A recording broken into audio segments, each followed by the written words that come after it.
রাসূল সাল্লাল্লাহু আলাইহি ওয়াসাল্লামের হাদিসকে আপনি মানতে পারেন আর না পারেন, হাদিস কিন্তু মেনে নিতে হবে।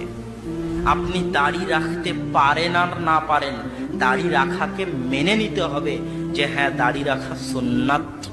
আপনি যদি দাড়ির উপর একটা প্রশ্ন উত্থাপন করেন যে দাড়ি রাখলে কেমন আনস্মার্ট লাগে, দাড়ি রাখলে কেমন খ্যাত লাগে, কেমন খারাপ লাগে, যে কোনো প্রকার বিন্দু মাত্র অথবা এর চাইতে বেশি বেড়ে, এর চাইতে বেশি আগে বেড়ে দাড়িকে নিয়ে যদি ঠাট্টা করেন, বিদ্রুপ করেন, না মেনে নিয়ে যারা পরিমাণ যদি প্রশ্ন উত্থাপন করেন, তাহলে আপনি কাফের।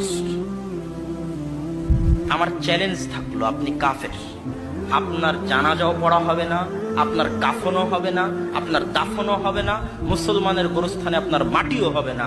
যে ইমাম আপনার